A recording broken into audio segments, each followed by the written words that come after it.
stick around to the end of the video to figure out exactly why I purchased this vehicle and what I plan to do with it next.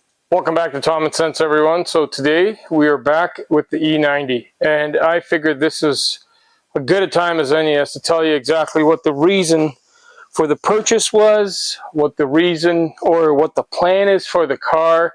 I know in previous videos, which you guys will see here in the links, I haven't really done a DIY. I've just kind of shown you exactly what I've been replacing.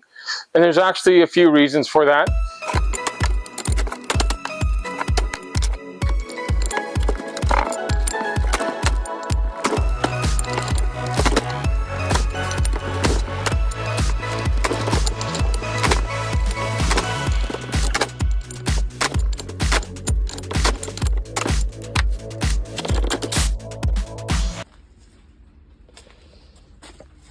Update.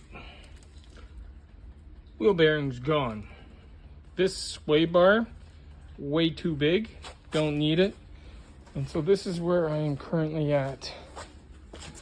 I have strut in, new wheel bearing on here, rotor back on, lower control arms, both of them, waiting for this trucker right here. And then fixing up little odds and ends. And the other side, this was fun. This was great. It's really good times. That strip like you wouldn't have believed. Had to get a tap and die set. Focus, the other is had to get a tap and die set to fix that. And that's for that little guy right there. So you guys can see, adding a little bit of help to the vehicle. Hopefully this will help. Well, it can't do any damage, I don't think.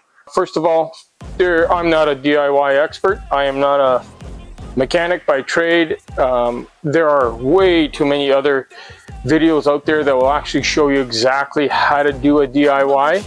I'm not the guy for that. I don't want to get into that sort of content.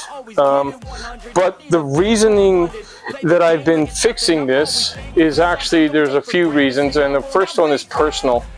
As you guys have heard me say before in the original video, I've waited 30 years to say that I own a BMW.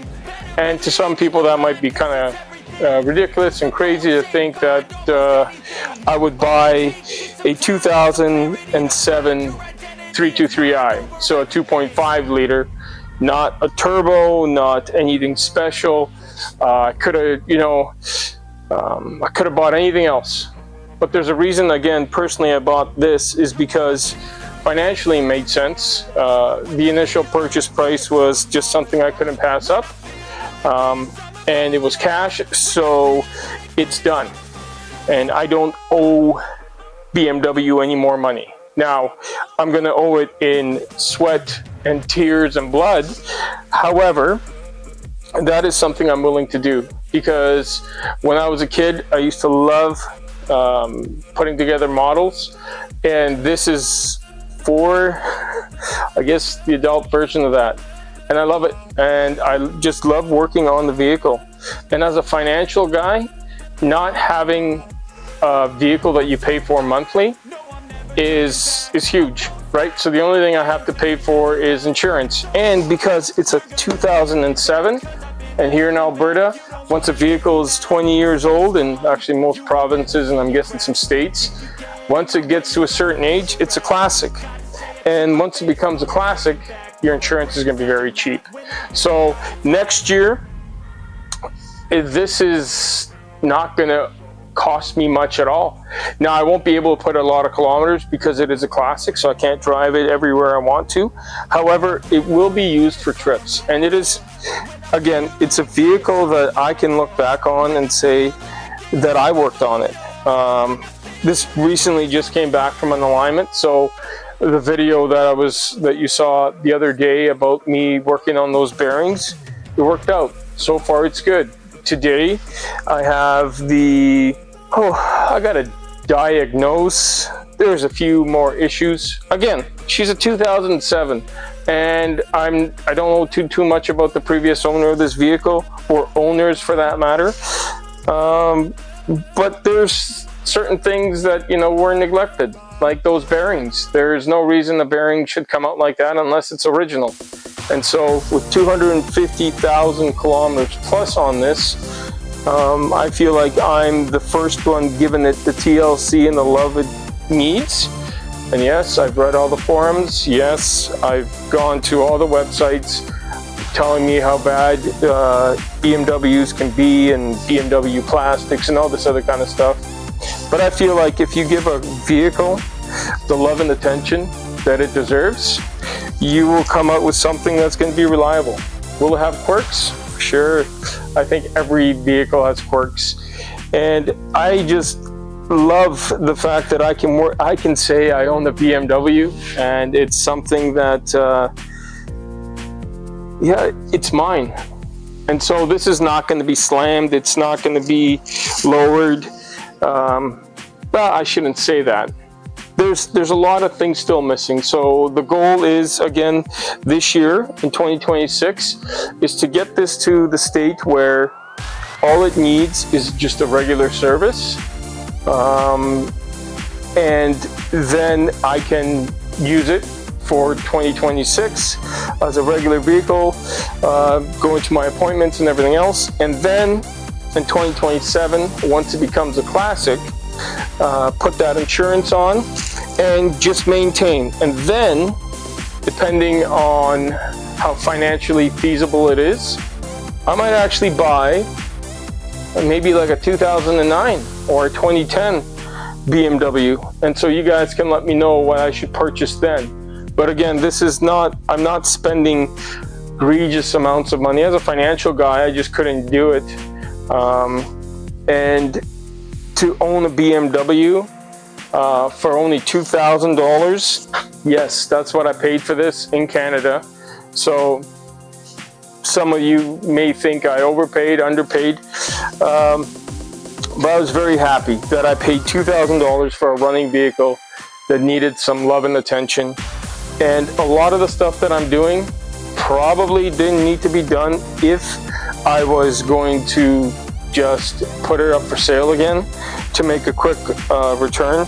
But again, this vehicle for me is something that I get to work on, something I can look back on and be like, you know what, I did that, and it's running, and it's a classic. So that's the reason. So again, in the future videos, there will not be any sort of DIY. This is step-by-step procedure on how to fix anything.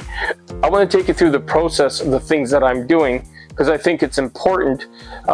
And I think there's a lot of people that don't show the overall process of how to maintain a vehicle. There's a lot of step-by-step, and then they trick it out and do all this crazy stuff with it.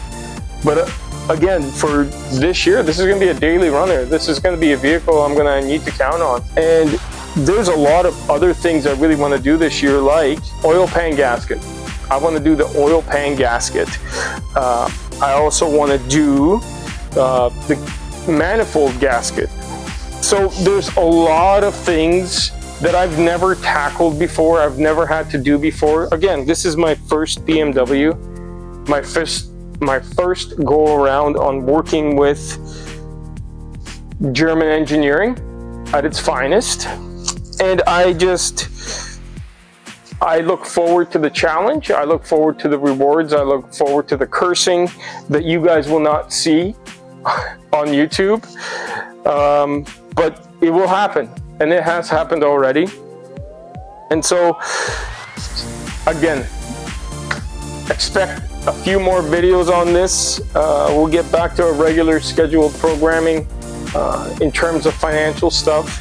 But this is on Tom and Sense Financial, because this is again a financial decision that I made that normally doesn't get talked about too much in the financial services industry anyways, about making purchases and why, you know, you have certain things. And again, I do not owe BMW any money any month because I have their vehicle. The only thing I do is pay for insurance, and next year it's going to be even less. and all I have to do is maintain it. And I actually love that fact that I get to maintain the vehicle and make it my own. You guys saw it with my previous vehicle with my Mitsubishi, and so I sold that for more than I bought this for. So as a financial guy, the financial decision was simple, and I was able to, again, now own a BMW after 30 years. So I hope you guys enjoy the content. Thank you for liking, thank you for subscribing, and we'll see you on the next one.